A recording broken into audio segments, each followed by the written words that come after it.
안녕하세요. 기업분석팀 정준섭입니다. 이번 시간에는 손해보험에 대해서 살펴보도록 하겠습니다. 예, 먼저 3페이지부터 볼게요.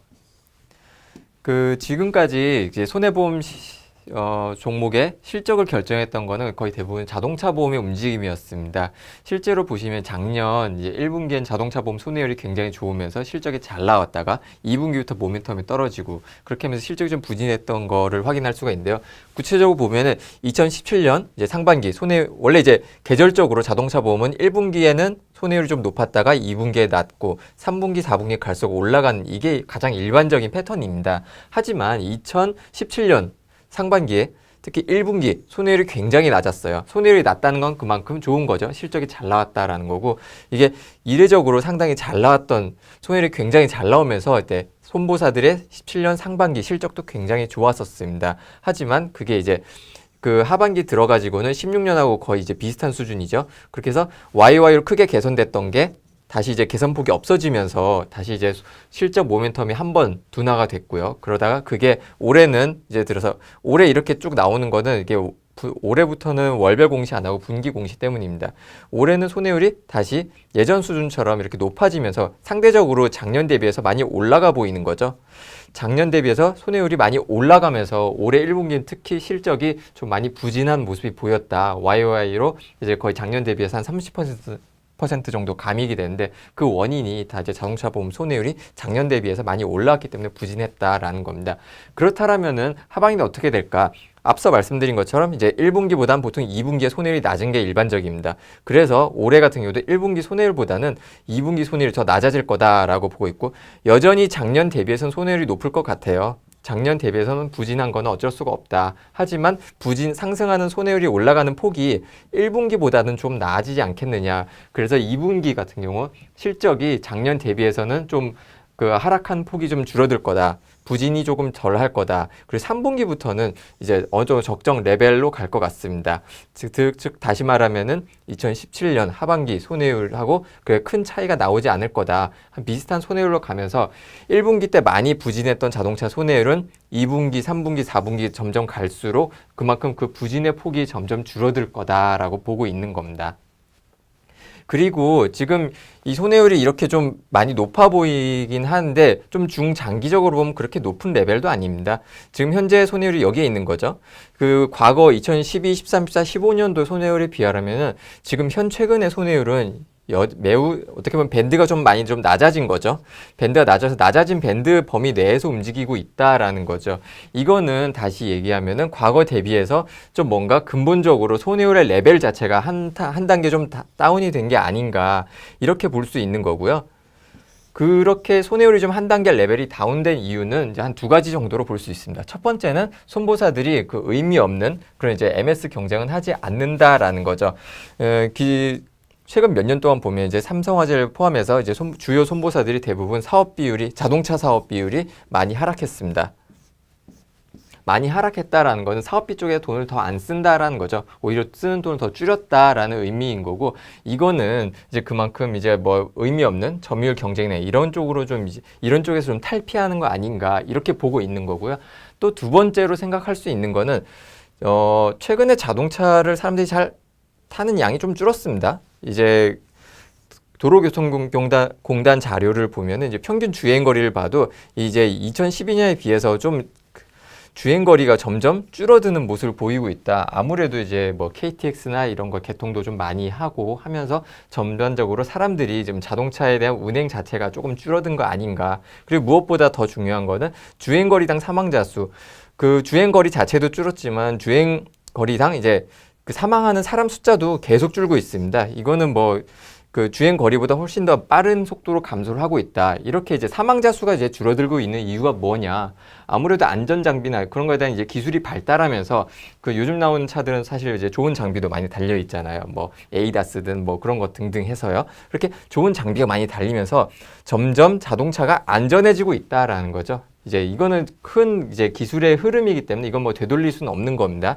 이렇게 점점 자동차가 좋아지고 도로 여건도 좋아지고 하면서 사고도 좀 덜 나고 사망자도 좀 그 사망자가 나와야지 좀 이제 그 사고 보험금이 큰 건데 그런 것도 좀 줄어들고 하면서 전반적으로 손해율 레벨이 이렇게 한 단계 다운이 됐다라는 거고 이 레벨 자체가 앞으로도 좀 밴드 내에서는 계속 될 거다. 이게 다시 예전처럼 올라가거나 하는 일은 없을 거다라는 겁니다. 그래서 정리하자면 단기적으로는 작년 대비해서 손해율 갭이 점점 줄어들고 장기적으로 가도 과거와 같은 이제 높은 손해율은 나타나지 않을 거다. 그래서 즉 다시 얘기하면 자동차 보험 손해율은 앞으로 좀 회복 국면에 나오지 않을까 이렇게 전망을 하고 있습니다. 자동차 보험 손해율이 작년 대비해서 좀 이제 그 상승폭이 조금 이제 회복된다라는 거지 이게 갑자기 확 좋아진다라는 그림은 아닙니다. 하지만 이제 장기 위험 손해율은 조금 다른데 저는 이제 올해 하반기 손해보험사 장기 위험 손해율은 개선이 될 거다라고 보고 있습니다. 더 좋아질 거다라는 거죠. 자동차 보험은 덜 나빠질 거다라면 장기 보험은 더 좋아진다라는 겁니다. 이것도 차트로 말씀을 드릴게요.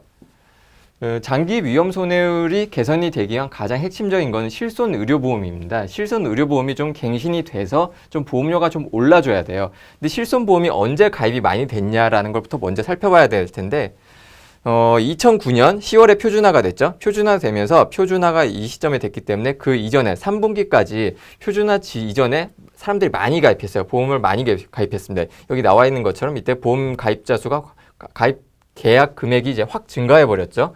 이때 이렇게 많이 가입했을 때 이 당시에 그 갱신 주기가 1, 3, 5년이었습니다. 근데 1년은 거의 없었고 대부분 3년하고 5년짜리가 많았겠죠.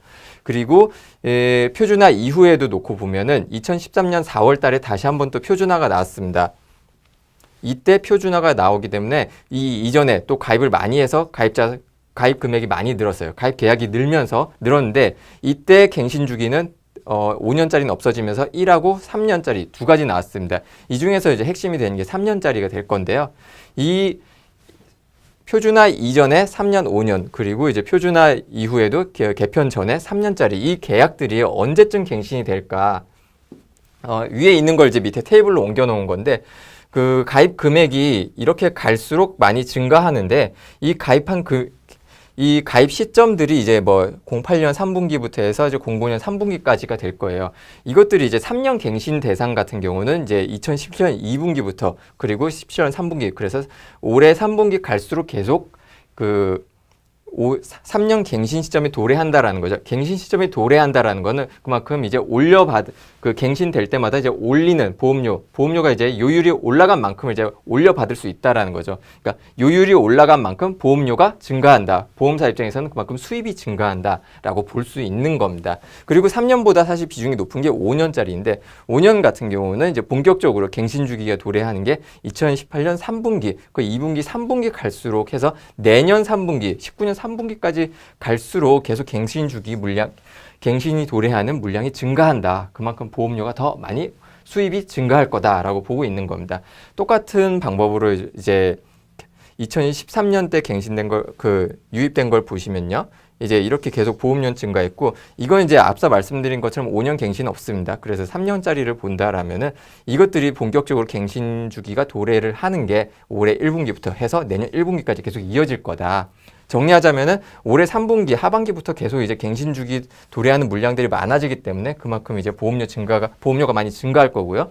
또 이제 표준화 이후 개편 전 계약들 같은 경우도 올해부터 계속 갈수록 해서 내년 1분기까지 계속 갱신 주기가 도래를 할 거기 때문에 그만큼 보험료가 증가할 거다. 손해율에서 보험료는 분모입니다. 분모가 증가하면 손해율은 떨어지겠죠. 손해율이 떨어지면 그만큼 실적은 개선이 된다라고 볼 수 있는 겁니다.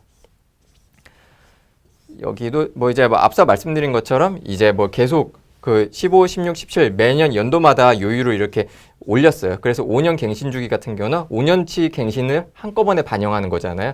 이게 거의 보통 한 3개년에 걸쳐서 계속 20에서 25% 올렸기 때문에 그만큼 세계 복리로 계산해 보면 한 2배 정도 되겠죠. 그래서 이제 갱신주기에 도래하는 5년 갱신주기 계약은 거의 보험료가 2배가 되는 겁니다. 그만큼 보험사 입장에서는 좋다라고 볼 수 있는 거죠. 그만큼 손해율은 개선이 될 거고요.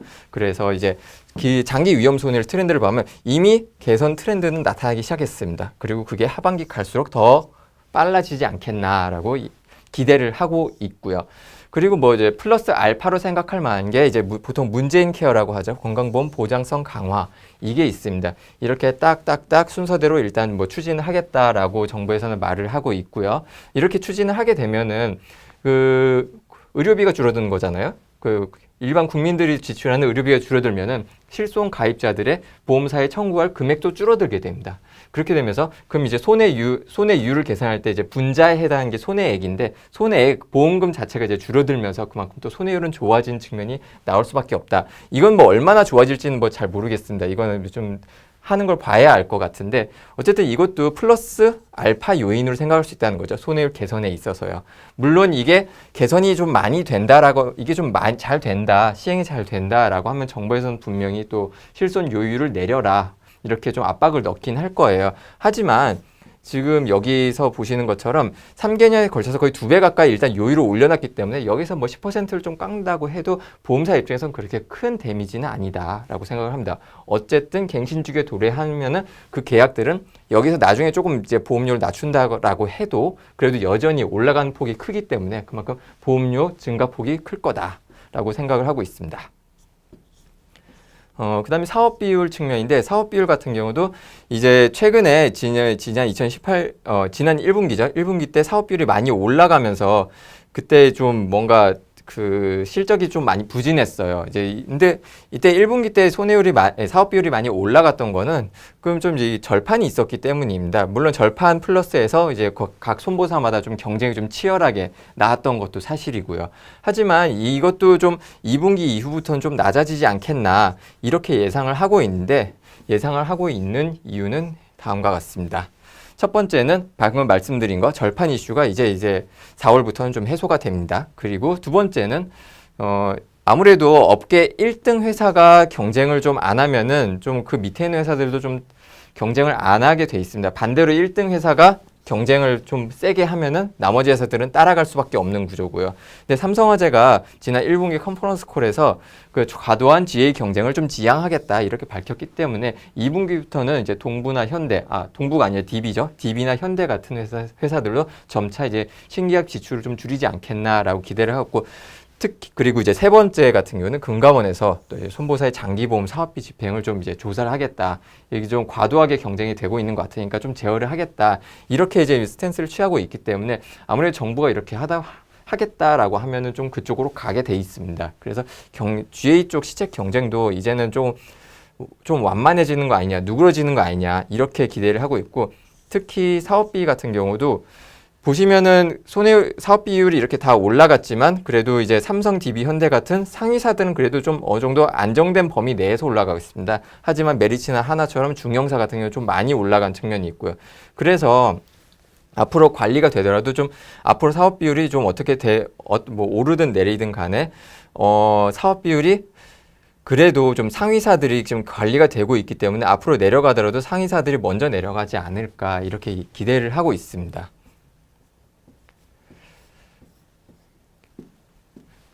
지금까지 말씀드린 거 자동차 보험 손해율 이제 앞으로 덜 올라갈 거다. 그리고 장기 위험 손해율 좋아질 거다. 사업 비율도 좀 좋아지지 않겠느냐. 이런 걸로 했을 때 올해 실적은 하반기로 갈수록 좋아진다라고 예상을 하고 있습니다. 일단 뭐 지난 1분기는 거의 한 30% 정도 감익이었습니다. 2분기 같은 경우는 한 5% 증익이 될 것 같아요. 근데 이거는 이제 삼성화재가 이제 전자 매각이익이 포함이 되어서 그런 거고요. 이거를 제외하면 한 마이너스 12.5%. 2분기도 실적은 좀 부진할 것 같아요. 하지만 1분기보다는 부진폭이 좀 줄어들 거다라고 보고 있고 이제 갈수록 이제 실적은 좋아진다는 거. 3분기나 한 15% 증가하고 4분기나 한 35% 정도 이익이 전년 동기 대비 증가하지 않겠나라고 예상을 하고 있습니다. 그럼에도 불구하고 현재 주가는 이 과도한 이제 실적 부진만 너무 과하게 반영이 된 거 아닌가라고 생각을 하고 있습니다. 이게 전일 종가 기준으로 이제 PBR ROE 매트릭스를 그린 건데요. 이 선 아래면은 뭐 퍼가 10배 이하라는 뜻입니다. 거의 손보사는 지금 전부 다 이제 퍼가 10배 미만으로 있는 거고 특히 현대해상이나 하나손, 뭐 메리츠화재 이런 애들은 퍼가 상당히 낮은 편이다라고 볼 수 있는 거죠. 특히 하나손보가 제일 낮겠네요. 그래서 이제 지금 현 주가 밸류에이션을 보면은 손보사들 상당히 메리트가 높다. 그래서 투자할 만하다. 물론 이제 실적 개선은 하반기부터 좀 2분기보다는 3분기부터 좀 나오겠지만 그 주가만 놓고 본다면 지금 시점에서 들어가도 나쁘진 않겠다라고 생각을 하고 있고요. 특히 이 중에서도 저는 추천을 드리고 싶은 게 첫 번째로는 현대해상, 그리고 두 번째는 한 DB 손보 정도가 되지 않을까라고 생각을 합니다. 왜냐면은 일단 뭐 삼성화재보다는 여전히 그 이익 모멘텀 측면에서는 이익권사가 더 낫다라는 생각을 있고, 이익권사 중에서도 현대해상이나 DB손보 같은 애들이 좀 이제 업계 상위권이잖아요. 상위권 회사인 만큼 그만큼 앞으로 이제 뭐 RBC 같은 거에 대한 대응 능력도 훨씬 뭐 신용 등급이 좋기 때문에 대응하기도 좀 더 수월할 거고, 또 이제 위험 손해를 개선에 따른 모멘텀도 이익권사 다 같이 누릴 수 있다. 그리고 DB손보나 현대해상 같은 상위권사들이 사업비 관리도 아까 말씀드린 것처럼 잘 되고 있기 때문에 아무래도 메리츠나 하나손보보다는 조금 더 낫지 않느냐 이렇게 생각을 하고 있습니다. 지금까지 손해보험 업종 전망에 대해서 살펴보았습니다. 시청해 주셔서 감사합니다.